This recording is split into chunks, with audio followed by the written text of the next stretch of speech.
Hey guys, how's it going? It's I, the real Randy Chavez, coming out with a Pokemon video. I wanted to keep this video separate from the sales because it's just a completely different topic. The future of Pokemon.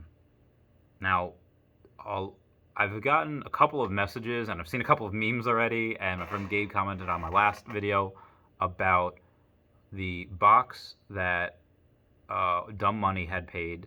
They had paid $375,000 for it. I even put actually that one price point in one of my videos a few weeks back, and they were going to live stream opening it up today. And who was there other than Guru Collectibles, guy with the shiny bald head? I think he waxes it because it's really shiny. Um, he's the one that became a meme where he says, "Oh, first edition PSA 10 Bulbasaur, $30,000." I don't think he actually knows Pokemon the way that many collectors that have been around for a minute do. He's notoriously a flipper, which is not a bad thing. Buy low, sell high, so you do to make money. And a lot of people just hate on him for it. Could you make the argument that what he does is a little bit sketchy? I mean, maybe. I mean, what he does is he will talk down a product, like when he messages you saying, I can get it for this much. I'm not, to try to get you to sell at a lower price than what it's worth. And then he'll hype up the product on stories and whatever, and then he'll sell for higher. That's a common business tactic, and it's really on the seller that's selling him stuff to like do their due diligence on what to sell for, and it's on the buyer who he's buying or who he's selling to do their due diligence on what to sell. So he's just, I mean, mostly just a middleman, but he's really just a part of the market that is really intelligent, because you can't do that and be dumb. Like, you have to have conviction, you have to be conscientious, you have to be disagreeable, and those are all predictors of success in sales. Is he maybe doing the wrong thing? I don't know. I wouldn't do it. I like to give people fair prices for their stuff. I actually historically buy record price stuff.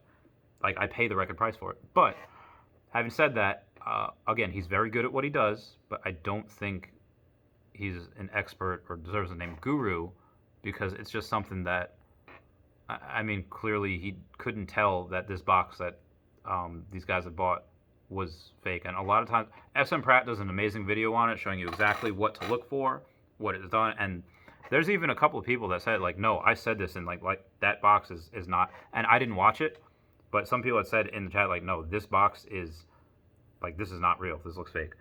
So when Dumb Money went to open up the box, there was packs in there that were not first edition. It was first edition base set box, and there were packs in there. So it was resealed, it was fake, and Guru Collectibles had mentioned on his Instagram story that there is the seller had offered them either a refund or another box.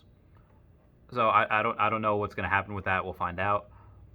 Now, short term, this might cause not a crash. It might just cause a little bit of a dip, because you might see a bunch of people trying to unload their boxes because they don't know if it's sealed or unsealed, or if it was sealed or if it was resealed by someone else. They just don't know, and that's part of a risk you take. Spending 5-6 figures on a box. There's a lot of boxes for PWCC auction, and again, it is hard to tell if you don't know exactly what to look for. So short term, yes, there might be a flood to the market. You see it on PWCC right now. There's like 2 jungle boxes, 3 fossil boxes, 2 rocket boxes, no gym challenge. And yeah, there's people that do that. And as some would probably say, it's the youthfulness, the youngness, it's the immaturity of the hobby, which it is. It's a fair point. It's a younger generation that does this. Not saying that this doesn't happen in other hobbies, but it's just tends to happen a little more towards Pokemon than anyone else, because Pokemon's the youngest and kind of still figuring itself out. But having said that, we're looking at long-term growth. I don't think this will affect it at all, because there's still, the guys at Dumb Money did their research, and okay, there's only so many. The research isn't wrong. Just because they got scammed doesn't mean that their research is wrong. The research that they did is saying there's only a couple of dozen people willing to sell, and yeah, that's what they had. So short term, you might see a bunch of boxes go into the market because people just want to sell, get their money, and that's it. But long term, I don't see any issue with it. Long term, where the future of Pokemon is going, people are going to keep opening up these boxes because that's what they do. It's going to be less and less of them. So I'm going to try to get a gym challenge box, but I don't think I can because I have a bunch of other stuff going on, plus PWCC auction tonight. So I'm gonna do that. The end of the day, I'll keep you posted on PWCC and everything else that goes, and I'll keep you posted on Guru Collectibles. You can follow him on Instagram. You can kind of keep up with him there and people in the comments. So, guys, I love you. I'll talk to you all later. Please comment, like, and subscribe. Comments are good for the YouTube algorithm, and I have a Patreon supporter. Link down below.